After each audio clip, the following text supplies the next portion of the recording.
ரொம்ப அருமையாக இந்த நிகழ்ச்சிக்கு வருகை இருந்திருக்கக்கூடிய எங்களுடைய உயிரினும் மேலான ரசிக பெருமக்கள் அனைவருக்கும், வருகை இருந்திருக்கக்கூடிய உங்கள் எல்லோருக்கும் என்னுடைய பணிவான வணக்கத்தை சொல்லி, அருமையான தலைப்பு. இந்த தலைப்பை எந்த ஊருக்கு கொடுக்கணும்னு ரொம்ப யோசிச்சுக்கிட்டே இருந்தான். இந்த தலைப்பை இதுவரைக்கும் வேறு எங்கேயும் கொடுத்ததில்லை. மனிதனுக்கு மகிழ்வூட்டி வழிகாட்டுவது எழுத்தா, பேச்சா, பாட்டா, நடிப்பா, இயல், இசை, நாடகம்னு கொடுத்துருக்கலாம். அது ஒரு மாதிரி இலக்கியமாக போயிடும். ஏதாவது பேசிகிட்டு இருப்பாங்கடா, தமிழ் புத்தகத்தை படிச்சுட்டு ஏதாவது பேசிகிட்டு இருப்பாங்க. இயலா, இசையா, நாடகமா அப்படின்னு பேசி போட்டு கொடுத்துருக்கலாம். ஜனங்களுக்கு தலைப்பை எளிமைப்படுத்தணும்னு சொல்லி தான் இயலை ரெண்டாக பிரிச்சிட்டான்.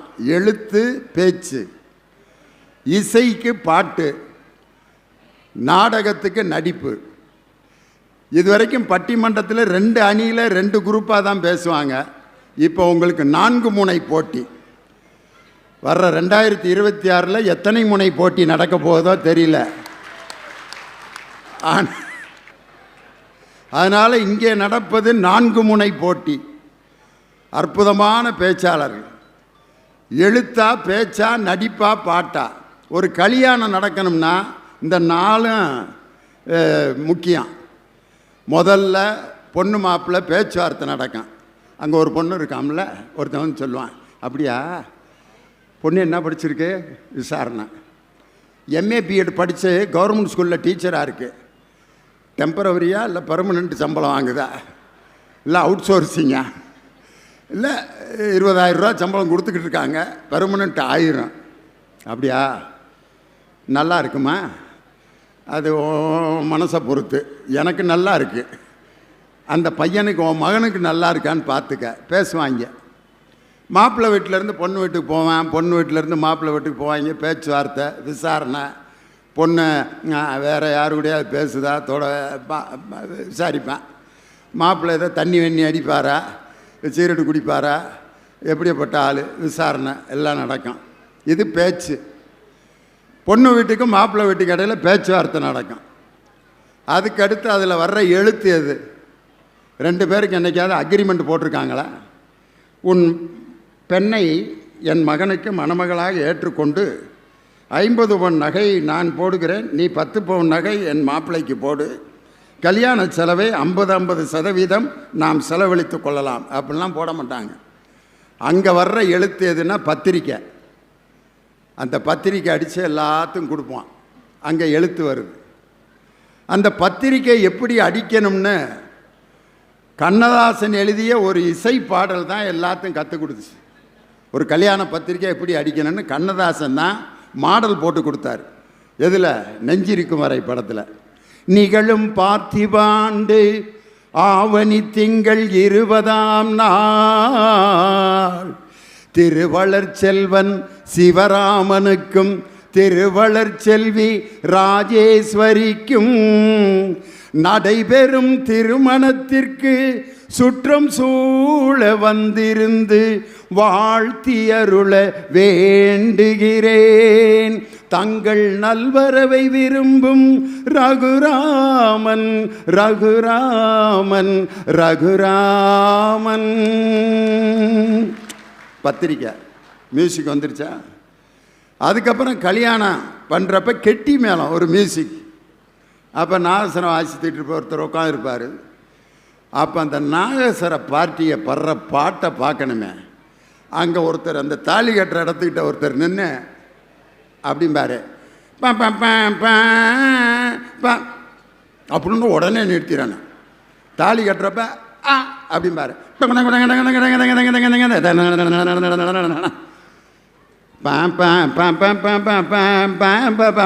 ஓதிட்டு இருப்பார்.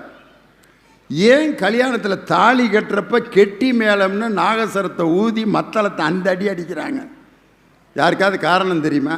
தாலி கட்டுறப்ப கெட்டி மேளம் கெட்டி மேளம் கெட்டி மேளம் டக்க டக்க டக்க டக்க டக்க டக்க டக்கன்னு காதெல்லாம் அடைக்கிற மாதிரி அடி. எதுக்குன்னா அந்த நேரத்தில் சில பேர் அபசகுணமான வார்த்தைகளை பேசிகிட்டு இருப்பேன் கல்யாண வீட்டில் உட்காந்து. என்னடா இளவு கல்யாணம், சோத்து இலவையாவது ஒழுங்காக போடுவாங்கன்னு பார்த்தா ஒரு இளவும் சரியில்லை. மாப்பிள்ளை இளவும் நல்லா இல்லை, பொண்ணு இளவு. அங்கே கல்யாண வீட்டில் இத்தனை இளவு சொல்லாமல் அந்த பொண்ணு மாப்பிள்ளை காதில் விழுந்தால் எவ்வளவு வேதனைப்படுவாங்க.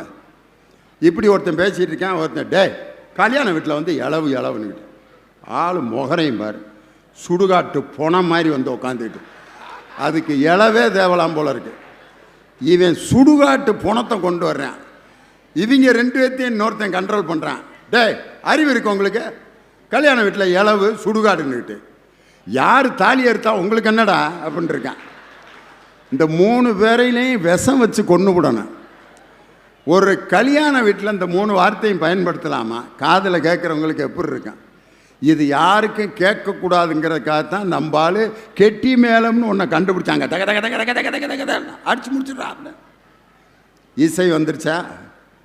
நாடகம், கல்யாண வீட்டில் நாடகம், எம்புட்டு நாடகம் நடக்க. ஒருத்தன் நம்ம இன்வைட் பண்ணாதவன் ஒருத்தன் வருவேன். இவனை கூப்பிடவே இல்லையே, குடும்பத்தோடு வர்றானே, இவன் வரக்கூடாதுன்னு தானே நம்ம பத்திரிக்கை வைக்கலை, வர்றான். என்ன செய்ய முடியும் அவனை? வாங்க வாங்க வாங்க வாங்க உங்களுக்காகத்தான் வருவீங்கன்னு அடிக்கிறான் பாரியா ஒரு அடி. அவனை ரொம்ப சந்தோஷம், நான் வரக்கூடாதுன்னு தான் நினச்சேன் அப்படிலாம் சொல்ல மாட்டேன். உங்கள் கல்யாணத்துக்கு ரொம்ப பிரியப்பட்டு வந்திருக்கேன். அவனுக்கு பன்னீர் தெளிப்பாங்க, ஸ்வீட்டை கொடுப்பாங்க. அப்போ பொண்ணு மாப்பிள்ளை நடிக்கிற நடிப்பு இருக்கு பாருங்க, அடாடாடாடாடாடா, எல்லாரையும் பார்த்தா சிரிச்சுக்கிட்டே இருக்கணும், வேற வழி இல்லை. நமக்கு பிடிக்காத ஒருத்தன் வந்து வாங்க அப்படின்னா, இதில் ஃபோட்டோகிராஃபர் வேறு, ஸ்மைல் ப்ளீஸ், என்ன எத்தனை தடவை தான்டா ஸ்மைல் ப்ளீஸ். அதில் ஃபோட்டோகிராஃபர் வேறு, கடைசியாக ஒரு தடவை சிரிச்சுங்க பாரு. உனக்கு ஏன்டா இப்படி வகுத்தரிச்ச, இன்னையோட முடிஞ்சு உனக்கு கல்யாணத்தை முடிச்சிட்டீல, ஃபைனல் சிரிப்பு தான் அப்படின்ட்டு. அதை விட சில பேர் கல்யாண வீட்டில் ஃபோட்டோ எடுக்கிறப்ப சொல்லுவான், க்ளோஸ் க்ளோஸ். இது கல்யாண வீட்டில் சொல்கிற வார்த்தையா? க்ளோஸ்னால் என்ன அர்த்தம்? மாப்பிள்ளை க்ளோஸ், பொண்ணு க்ளோஸ். அது ரெண்டு. உன்னை யாரா ஃபோட்டோ எடுக்க கூப்பிட்டு வர சொன்னது? மாப்பிள்ளையே க்ளோஸுங்கிறான், பொண்ணை க்ளோஸுங்கிறான். நாடகம் நடிக்கிறம்மா, எவ்வளவு நடிப்பு நடிக்கிறான். நம்ம சாப்பிட்டுக்கிட்டு இருக்கிற நேரத்தில் பின்னால் வந்து ஒருத்தன் நிற்பான். அப்போ தான் தயிர் சோறு வாங்கி இப்படி சாப்பிட்டுக்கிட்டு இருப்பான், நம்ம வாயவே பார்த்துக்கிட்டு இருப்பாங்க அவனுங்க. அப்போ தான் இப்படி தயிர் எடுத்து இப்படி சாப்பிட்டா பின்னால் அப்படியே மூடி எந்திரிப்பான் பாருங்க. உட்காந்து சாப்பிடுங்க சார். திங்கிற சோத்தில் மண்ணெல்லி போடுறதுக்குன்னே வந்திருக்கேன்னு அவனை திட்டணும் போல் இருக்கு. ஆனால் திட்ட முடியாது கல்யாண வீட்டில். உட்காந்து சாப்பிட்டுப்போம் சார், நல்லபடியாக இருக்கட்டும் ரொம்ப சந்தோஷம். அப்போ மாப்பிள்ளை கேட்பார், நல்லா சாப்பிட்டீங்களா அப்படிப்பா.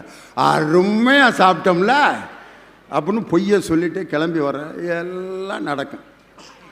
இது நடிப்பு. எழுத்து, பேச்சு, பாட்டு, நடிப்பு. ஒரு கல்யாணத்தில் வாழ்க்கையில் எல்லா நிலைகளிலும் இந்த 4 இருக்குது. இன்றைக்கி எழுத்து அப்படிங்கிற அந்த அணிக்கு தன் கருத்துக்களை வழங்க வந்திருப்பவர் சென்னையில் எஸ்ஏ கலை மற்றும் அறிவியல் கல்லூரியில் தமிழ்துறை தலைவராக பணியாற்றி கொண்டிருக்கும் பேராசிரியர் விஜயகுமார். இந்த சட்ட கலரு யாராவது போடுவாங்களா? அந்த கலரு இந்த இங்கே விற்றுக்கிட்டு இருக்காங்கல்ல, பஞ்சு மிட்டாய் பஞ்சு மிட்டாய் பஞ்சு மிட்டாய், கியா போல்தா ஹே பஞ்சு மிட்டாய். ஹிந்தி படிச்சுட்டு அங்கே வேலை இல்லாமல் இங்கே வந்து பஞ்சு மிட்டாய் விற்றுட்ருக்கான். அந்த கலரில் சட்டை போட்டிருக்காரு. உண்மையில் இந்த கலரில் போடுறதுக்கு ஒரு துணிச்சல் வேணும். சினிமாவில் முதல்ல இது மாதிரி கலர்களை போட்டு அமர்க்கலப்படுத்தினது யாருன்னா மக்கள் நாயகன் ராமராஜன் தான்.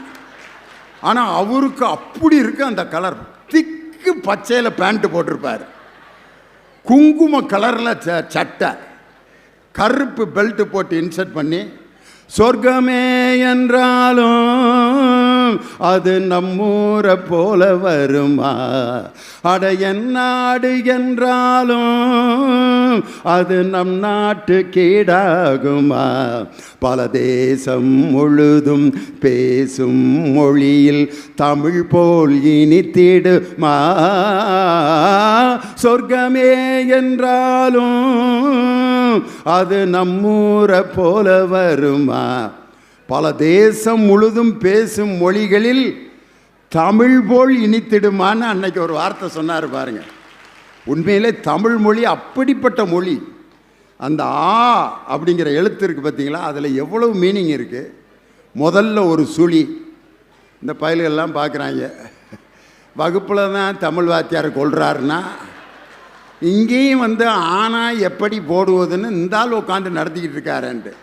ஒரு சுழி, அப்புறம் ஒரு வளையம், அப்புறம் ஒரு வளையம், அப்புறம் ஒரு நேர்கோடு, அப்புறம் ஒரு நேர்கோடு. வாழ்க்கையில் நீ வந்து எத்தனை முறை வட்டமடித்து கொண்டிருந்தாலும் மீண்டும் ஏதாவது ஒரு தாழ்வு உனக்கு வந்துதான் சேரும். அந்த தாழ்வில் நீ தொடர்ந்து இருக்க மாட்டாய், மீண்டும் சமநிலைக்கு வந்து விடுவாய். வந்து மீண்டும் தாழ்ந்தாலும் உயர்ந்த அந்த இடத்தில் நிற்பாய் அப்படின்னு அந்த ஆனாங்கிற எழுத்தில் இவ்வளவு வார்த்தை, இவ்வளவு மீனிங் இருக்கு. அம்மா அப்படிங்கிற வார்த்தை பாருங்க, ஆங்கிறது உயிரெழுத்து, இம்முங்கிறது மெய்யெழுத்து, மாங்கிறது உயிர்மெய் எழுத்து. நமக்கு உயிரை கொடுத்து மெய்யை கொடுத்து உயிர் மெய்யையும் கொடுப்பவள் பெற்ற தாய்ங்கிறதுக்கு அம்மா என்ற சொல் எப்படிப்பட்ட சொல் பாருங்க. அப்பா அதுவும் அதே மாதிரி தான். ஆ உயிர் சொல், உயிர் எழுத்து. இப்பு மெய்யெழுத்து, பா உயிர் மெய் எழுத்து. அப்பாவும் உயிரை கொடுத்து மெய்யை கொடுத்து உயிர் மெய்யை கொடுக்கிறார். அதனால் இந்த ரெண்டு எழுத்து, இந்த வார்த்தையை எப்போ பயன்படுத்துகிறான்? வேதனைப்படுறப்ப அம்மா. காலில் அடிபட்டுருச்சு, அம்மா அம்மா அம்மா. ஆஸ்பத்திரியில் ஆப்ரேஷன் பண்ணி படுத்திருக்கப்ப கூட அம்மா அம்மா அப்படின்னு தான் அழுகிறானே ஒழிய எவனாவது தன் கட்டிய மனைவி பேரை சொல்லி அழுதுருக்கானா? சரஸ்வதி சரஸ்வதி அப்படின்னா நர்சம்மா வந்து அது பேர் சரஸ்வதி. ஏண்டா அறுத்து போட்டு கிடந்தாலும் திமிருன்னு அடங்கலை பாரு. என்ன சரஸ்வதி? அம்மா என் வீட்டுக்காரம்மாவை கூப்பிட்டேன். அவன் வீட்டுக்காரம்மா சரஸ்வதியா? என் பேரும் சரஸ்வதி தான்டா. அங்கே போய் கூப்பிடு, இங்கேயும் கூப்பிடுறம்பாங்க. ஆனால் அம்மான்னு கூப்பிட்டா யாரும் தப்பாக நினைக்க மாட்டாங்க. அப்பாங்கிற வார்த்தை எப்போ பயன்படுத்துவான்? வலி குறைஞ்சு பிரச்சனையெல்லாம் தீர்ந்த பிறகு அப்பா. பிரச்சனையெல்லாம் தீர்ந்து மகிழ்ச்சியாக இருக்கும்போது யாரை நினைக்கிறோம்னா அப்பாவை நினைக்கிறான். இன்னைக்கு நம்ம தமிழக முதல்வரை எல்லாரும் அப்பான்னு ஏன் கூப்பிட்றாங்கன்னா பலருடைய பிரச்சனைகளை தீர்த்து வைப்பதால் அப்பா என்ற நிலையில் அவர் இருக்கிறார்னா அப்பான்னு கூப்பிட்றாங்க. இந்த ரெண்டு வார்த்தையிலும் எவ்வளோ உயிர் இருக்குது பார்த்தீங்களா? இதுதான் தமிழ் எழுத்து. அதே மாதிரி பேச்சு. பேச்சுங்கிறது ரொம்ப முக்கியம். அது ஒரு மனுஷன் பேச்சில் தான் வாழ்க்கையிலே இருக்குது. அதனால தான் வள்ளுவர் சொன்னார், தீயினால் சுட்ட புண் உள்ள ஆறும் ஆறாது, நாவினால் சுட்ட வடுன்னார். ஒருத்தருடைய நம்ம சொல்கிற அந்த வார்த்தை, நம்ம பயன்படுத்துகிற முறையில் அந்த வார்த்தை அவ்வளோ பிரச்சனையை உண்டாக்கும். அதனால தான் ஒரு வார்த்தை கேட்க ஒரு வருஷம் காத்திருந்தேன்னு நயன்தாரா பாடுவாங்க. ஒரு வார்த்தை கேட்க ஒரு வருஷம் காத்திருந்தேன். ஏண்டா ஒரு வார்த்தைக்கு ஒரு வருஷமாடா காத்திருப்பாங்க. அப்போ அந்த வார்த்தை எவ்வளவு முக்கியமான வார்த்தை பாருங்க. பாரதியார் காதலி தன்னை ஏமாத்திட்டான்னு கோபத்தில் என்ன பாடுறாரு?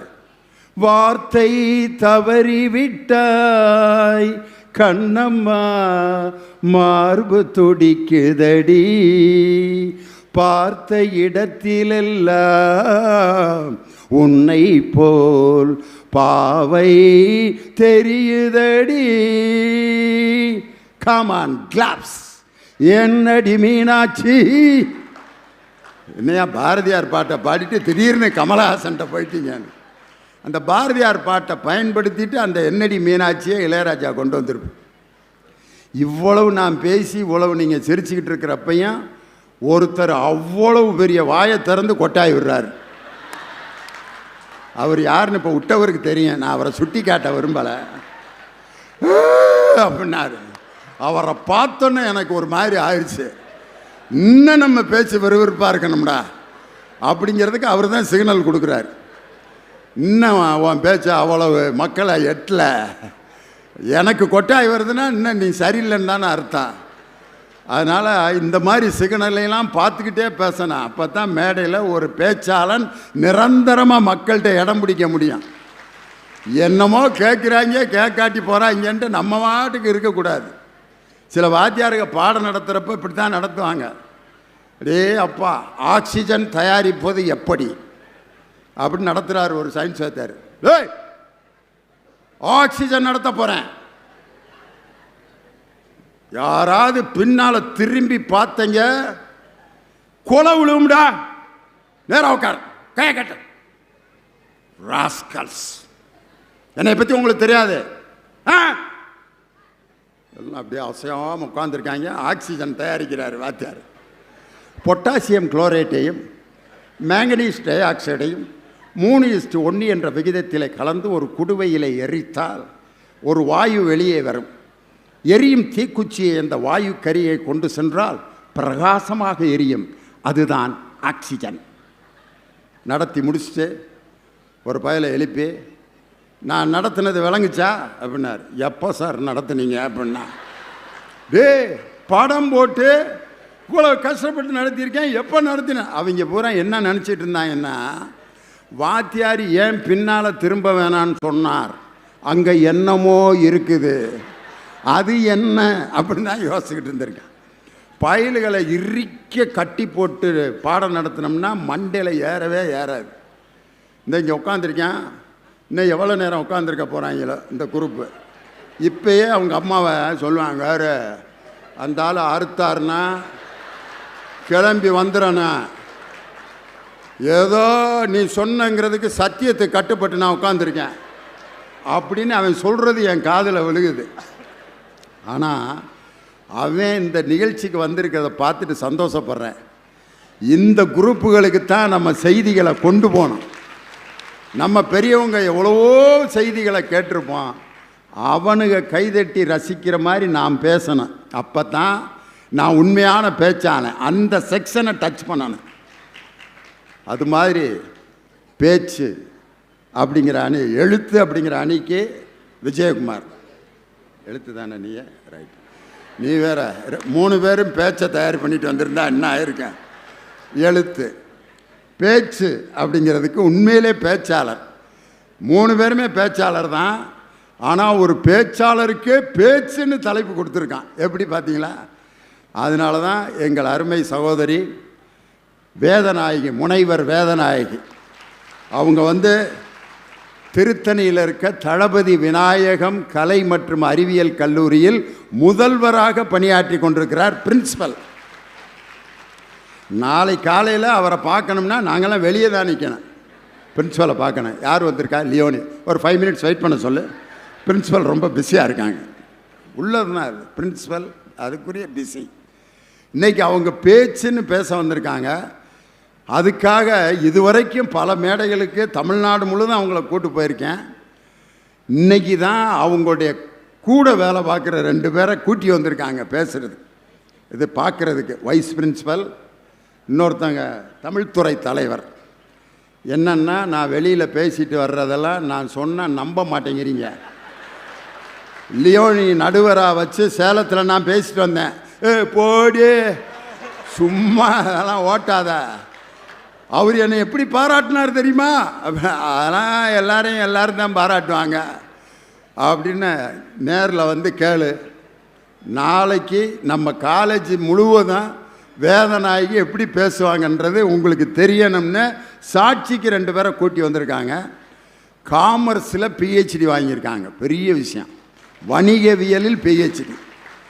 அருமையாக பேச்சு என்ற அணியில் பேச வந்திருக்கும் வேதநாயகி. பாட்டு அப்படிங்கிற அணிக்கு உண்மையிலே ஒரு பாடகர். அவர் பேச்சாளர் மட்டுமல்ல, சிறந்த பாடகர். இப்போ இங்கே மைக்கில் பாடினார்னா மணவாளன் நகரில் தூங்கிட்டு இருக்கிற ஒரு அம்மா குதிரை வண்டியை கூட்டிகிட்டு இங்கே வந்துடும். யாரோ ஒருத்தர் அங்கே பாடுறாரு, சத்தம் கேட்குதுண்டு. தேவகோட்டையில் அரசு நூலகத்தில் நூலகராக பணியாற்றிக்கிட்டு அவங்க டிபார்ட்மெண்ட் நடத்துகிற ஃபங்க்ஷன் இது. அதனால் அந்த டிபார்ட்மெண்ட்லேயே ஒருத்தரை கூப்பிட்டு வந்திருக்கான். இது எல்லாத்துக்கும் மேலே நடிப்பை பற்றி பேசுகிறதுக்கு ஒரு நடிகனை தான் இங்கே கூட்டி வந்திருக்கானே. ஆனால் அவர் ரொம்ப ஆசைப்பட்டு இந்த செக்ஷன் எடுத்துக்கிட்டார். காரணம், உலகத்தில் பிறந்ததுலேருந்து சாகிற வரைக்கும் ஒரு மனுஷன் நடிக்காத மனுஷன் உலகத்தில் கிடையவே கிடையாது. அதனால தான் நடிப்பை பற்றி நான் பேசுகிறேன் அப்படின்ட்டு வந்திருக்கக்கூடிய என் அருமை தம்பி கவிஞர் இனியவன் ரொம்ப அற்புதமாக பேசுவார். பல புதிய பாடல்களுக்கெல்லாம் விளக்கம் கொடுத்து பேசுவதில் ஆற்றல் மிக்க பேச்சாளர். 4 பேரும் சிறப்பாக பேசுகிறதுக்கு வந்திருக்காங்க. நல்ல ஞாயிற்றுக்கிழமை எங்கள் உள்ளங்களை குளிர்விக்கக்கூடிய அருமையான ரசிக பெருமக்கள் திருவள்ளூரில் இருக்க எல்லாருக்கும் என்னுடைய வணக்கம். காரணம், ஒரு வார்த்தையால் உலகத்தை கட்டி போட்ட ஒரு அற்புதமான பேச்சாளருடைய வழியில் வந்தவங்க நாங்கள்லாம். அவருடைய கையை பிடிச்சி மேடைக்கு வந்தவன். யார் அப்படின்னு அவர் பேரை நான் சொல்லலை. ஒரு வார்த்தையை சொன்னாலே யாருன்னு கண்டுபிடிச்சிருவீங்க. என் உயிரினும் மேலான அன்பு உடன்பிறப்புகளே, தமிழர்களே, நீங்கள் என்னை கடலில் தூக்கி போட்டாலும் கட்டுமரமாகத்தான் மிதப்பேன். அதில் ஏறி நீங்கள் பயணம் செய்யலாம், கவிழ்ந்து விட மாட்டேன். ஒரு பேச்சு எப்படி இருக்கணும்னு அதுக்கு கிராமரே வேறு யாரும் இல்லை. ஒன்று பேரறிஞர் அண்ணா, இன்னொருவர் முத்தமிழறிஞர் டாக்டர் கலைஞர். அதனால் இப்போ முதலாவதாக பேச வரக்கூடிய தலைப்பு எழுத்து. அதனால் எழுத்து என்ற அணிக்கு தன் கருத்துக்களை வழங்க பேராசிரியர் முனைவர் விஜயகுமார் உங்கள் பலத்த கரவொலியோடு மேடைக்கு வருகிறார். வாங்க. வாழ்க்கைக்கு வழிகாட்டி மகிழ்வூட்டுவது எது? எழுத்துதான் நீதிபதி அவர்களே. எட்டயபுரத்திலே இருந்து இருட்டை கிழிக்க வந்த நெருப்பு தீக்குச்சி பாரதி என்ன சொன்னான் நீதிபதி அவர்களே? எங்க அணிக்காக சொன்னான், எனக்காக சொன்னான். பாரதியாரெல்லாம் படிங்க இனியவன். பாரதி சொன்னான், எழுத்து தெய்வம் எழுதுகோள் தெய்வம் என்று பாரதி சொன்னான் நீதிபதி அவர்களே. என்னன்ப ஏனை எழுத்தன்ப அவை இரண்டும் கண்ணன்ப வாழும் உயிர்க்கு என்றுதானே திருவள்ளுவ பெருந்தகை எழுதினார். எழுத்து தாங்க சிறப்பு. காரல் மார்க்ஸ் ஐயா லண்டன் மியூசியத்திலே, லண்டன் அந்த நூலகத்திலே 1500க்கும் மேற்பட்ட புத்தகங்களை படித்து கரைத்து குடித்து காரல் மார்க்ஸ் மூலதனம் என்கிற புத்தகத்தை எழுத்துக்களிலே எழுதியதால் தான் தொழிலாளர் சமுதாயம் விடுதலை பெற்றது. அது எழுத்துக்கு கிடைத்த மரியாதை இல்லையா? தந்தை பெரியார் அவர்களின் எழுத்துதான் பகுத்தறிவை வளர்த்தது. பேரறிஞர் அண்ணா அவர்களின் எழுத்துதான் சுயமரியாதையை கொண்டு வந்தது. முத்தமிழறிஞர் கலைஞர் ஐயாவினுடைய எழுத்துதான் சமூக நீதி சமநீதியை கொண்டு வந்தது. மிஸ்டர் இனியவர், மெரினா பீச்சில் ஐயாவோட நாக்கு சிலை வைக்கிறோமா, பேனா சிலை வைக்கின்றோமா? எழுத்துதான் என்பதனால் தான். இனியவா பதில் சொல்லணும். கலைஞருடைய நாக்கையா சிலையா வைக்கிறாங்க, பேனாதாயா அப்படின்னு கேட்டிருக்காரு. பதில் சொல்லணும். எழுத்து எப்படி எழுதுங்க? திருக்குறளை படிச்சு நம்ம பையன் எப்படி எழுதுறான்? பிரமாதமா எழுதுறான். ஆட்டோல எழுதி போட்டிருக்கிற எழுத்த பிரமாதமா இருக்கு சார். நேத்து ஒரு ஆட்டோல பார்த்தேன், அழகா எழுதி போட்டிருக்கான். சாலையை பார்த்தா சமத்து, சேலையை பார்த்தா விபத்து. சூப்பரா எழுதி போடுறான். நேத்து ஒரு இது படிச்ச, என்ன எழுத்துக்கள் பிரமாதம் சார். திருக்குறளை படிச்சு நம்மால் எழுதுறான். என்கிட்ட காலேஜில் படிக்கிற பையன் ஒருத்தர் எழுதியிருக்கான். என்ன எழுத்து பவர்ஃபுல் பாருங்க. எழுதியிருக்கான், யாகாவாராயினும் நாகாக்க காவாக்கால் சோகாப்பர் சொல்லிழுக்கப்பட்டு. அதுதானே வள்ளுவருடைய எழுத்து. நம்ம பையன் எழுதியிருக்கான், யாகாவாராயினும் பாஸ்வேர்டு காக்க காவாக்கால் சோகாப்பர் ஹேக் செய்யப்பட்டு எழுதிட்டான். மக்கு என்று பெயர் எடுத்தவனுக்கு விக்கிபீடியாவே துணை எழுதியிருக்கிறானே சார். அற்புதமான எழுத்துக்கள் காலம் காலமாய் இந்த சமூகத்திலே இந்த சமூகத்தை வழிகாட்டுவதாக அமைந்தது. ஒரு கவிதையில சொன்னா ஒருத்தன், வாழ்க்கைனா என்ன சார்? பதில் சொல்றான், வாழ்க்கைனா ஒண்ணும் இல்லைங்க, பாதி வாழ்க்கை போன் இல்ல, மீதி வாழ்க்கை லோன் இல்ல. இதுதான் இன்னைக்கு வாழ்க்கைன்னா. இதைத்தான் கவிஞர் சுரதா அவர்கள் தன்னுடைய எழுத்திலே அழகாய் சொன்னார். தாராள மனப்பான்மை என்று சொல்லி தண்ணீர் போல் பணத்தை எல்லாம் செலவு செய்தால் அது தீராத வறுமைக்கு வித்தாம். சிக்கனமே ஒருவனுக்கு சிறந்த சொத்தாம். பேரோடும் புகழோடும் வாழ்வதற்கு பேரறிவே துணை செய்யும், சீரோடும் சிறப்போடும் வாழ்வதற்கு சிக்கனமே துணை செய்யும் என்று வழிகாட்டியது எங்கள் சுரதாவினுடைய எழுத்தில்லையா மிஸ்டர் இனியவன்? நேத்து ஒரு இது படிச்சுங்க, பிரமாதம் எழுதியிருக்கான். எல்லா ஆட்டோக்களிலும் எழுதி போட்டிருக்கிறார்கள் பிரசவத்திற்கு இலவசம் என்று. எந்த மருத்துவமனையிலும் எழுதி போடவில்லை பிரசவத்திற்கு இலவசம் என்று. இந்த சமூகத்தை படம் பிடித்து காட்ட பகுத்தறிவு இந்த மண்ணிலே வளர்ந்ததில்லையா? அதை வச்சு புது கவிதை, இந்த புது கவிதை ஹைக்கூ கவிதை பிரமாதங்க. என்ன அழகா சிந்திக்கிறான். நகைக்கடைகள் பெண்களை நம்பித்தான் ஆரம்பிக்கப்படுகின்றன. நல்லா கவனிக்கணும். நகைக்கடைகள் பெரும்பாலும் பெண்களை நம்பித்தான் ஆரம்பிக்கப்படுகின்றன. அடகு கடைகள் பெரும்பாலும் ஆண்களை நம்பித்தான் ஆரம்பிக்கப்படுகின்றன. ஆஹா, 2 கடையை வச்சு வாழ்க்கையை முடிச்சுட்டான் பாருங்க. பகுத்தறிவு இந்த நாட்டிலே வளர்கிற மண்ணிலே பகுத்தறிவை சொன்னா நீதிபதி அவர்களே, ரத்தின சுருக்கமா சொன்னா பேச பேச ஆசையா இருக்கு. சொல்றான், இரவே ஒரு குழந்தை நினைக்கிறான், இரவே இரவே சீக்கிரம் விடிந்து விடு. இந்த கவிதையில் ஒரு தூண்டுதல் இருக்கு. இரவே இரவே சீக்கிரம் விடிந்து விடு. உறங்காமல் காத்து கொண்டிருக்கிறான் எங்கள் அபார்ட்மெண்ட் கூர்க்கா என்று ஒரு குழந்தை இரவு முழுதும் காத்திருக்கிற கூர்க்காவுக்கு வருத்தப்படுகிற கவிதை. மிக அற்புதமான கவிதை இன்றைக்கு எழுதி கொண்டிருக்கிறார்களே. சிந்தித்து பாருங்கள். எழுதிதானமா பேசுறீங்க? ஏமா நீதிபதி அவர்களே, கோர்ட்டுக்கு தேவை சில சாட்சி, இந்த மன்றத்துக்கு தேவை மனசாட்சி. எங்க அக்கா எழுதி கொண்டு வந்துதான் மேடையிலே பேச வேண்டும். அதுதான் அஸ்திவாரம். எப்பா ராசன், நானும் தாயா எழுதிக்கிட்டு இருக்கேன். எழுதாம நீங்க என்ன பேசுறீங்கன்னு மக்கள்கிட்ட எடுத்து சொல்ல முடியுமா? இந்த ராஜனை எழுதிக்கிட்டு இருக்காரு, இவர் இனியவனும் எழுதிக்கிட்டு இருக்காரு. இப்படியா எல்லாத்தையும் சிக்கல்ல மாட்டி விடுவேன்? நீதிபதி 2 செய்தியோடு நான் நிறைவு செய்ய ஆசைப்படுகிறேன். எழுத்துக்கு இருக்கிற மரியாதை, காதலுக்கு மரியாதை, சினிமா சொல்லும் எழுத்துக்கு மரியாதை. தமிழினுடைய சிறப்பு என்ன தெரியுமா? ஒரே எழுத்து சொல்லாக இருக்கிறது. ஒரே ஒரு எழுத்து கூட பொருள் தருகிறது.